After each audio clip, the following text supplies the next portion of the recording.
today's session. I'll just continue my session from the last time so I don't have to write extra code.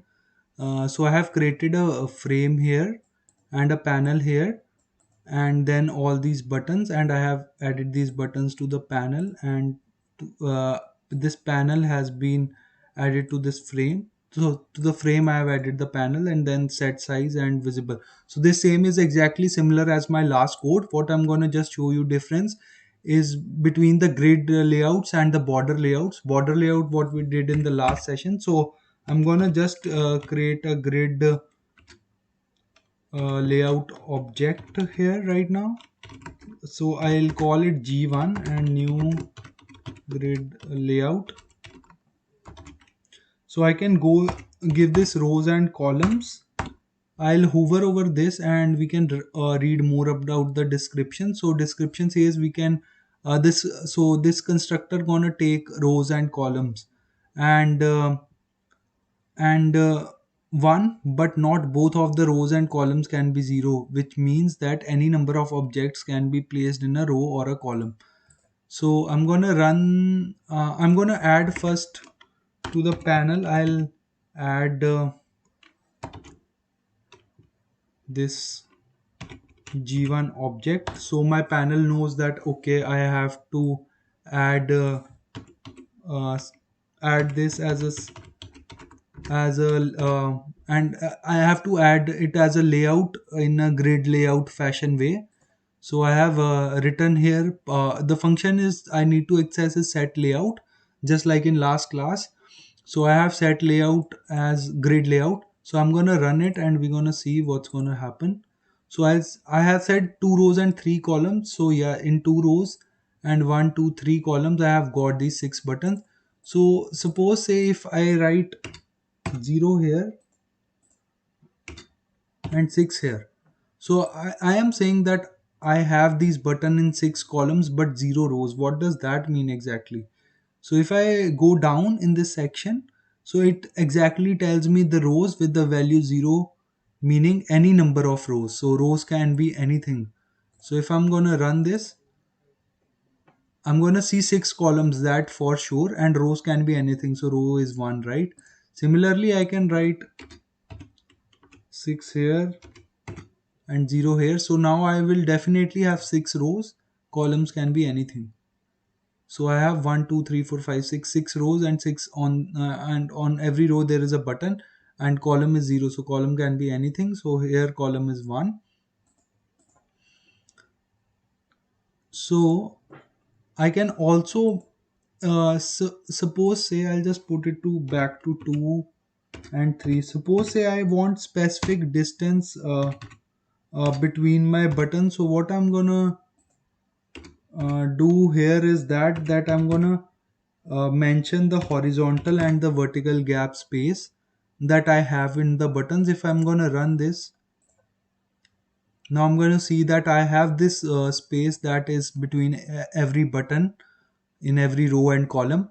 So what happening is now if I hover over this, it's actually a trick you can always see by hovering over this, that what you are writing exactly. So it specifically tells me that if I use this constructor with four parameters, so the third and fourth parameter will provide me the gap between my buttons. So the horizontal gap and the vertical gap, that's what's the parameter. So if anything, if it also says if the value of both rows and columns is set to 0, this gonna throw an exception or an error. So I'm gonna try that now. I'm gonna put it to 0 0 and let's see what I'm gonna get now. So as we know that we should get an error and we are getting, so it means we can't do this way. I'm gonna just return it back to the old fashioned way. Now I'm gonna run it and show you exactly. Our error will be removed now. So yeah, I'm getting it right. So in this class, I have just put it as a continuation of the last class. So we have these two classes here, learning layouts and Java. So in learning layouts, I just created an object and by object it automatically gives a constructor call for the grid layout. So I have created the constructor for the grid layouts, which is here inside this class. So it will come and start reading from here. Created a frame, created a panel, then created, I specified the layout as the grid layout, and for the panel I have set layout as G1. So it means I have set the layout as grid layout, and then I have created these buttons, and these buttons are added to the panel, and this panel added to the frame, setting the setting the size and the visibility as true here. And so that's all for this session. I By the end of this session you should be able to distinguish between the border layout and grid layout, and what are the ways of using the grid layout, and which constructors we can use, and how we can create, of course, how we created these buttons. Libraries I have just imported from the last class too, so you don't need to know always which library, but if you just hover over, it will automatically, and select it, it will automatically put the library. So I mean, we know that we are just doing everything in Swing and library, so we can also just if we want, we can uh, also write like put a star. So this gonna just import everything, and we don't have to import this JButton class and JFrame and JPanel individually. We can just use this one line too, and that will cover all these three lines.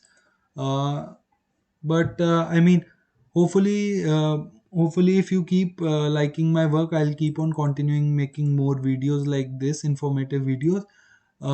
So I think that these sessions bring usefulness for someone, and hope you keep liking, sharing, and subscribing my channel if you wanted to continue to see more videos. Thanks a lot, and hopefully this has been a good learning experience for all you guys.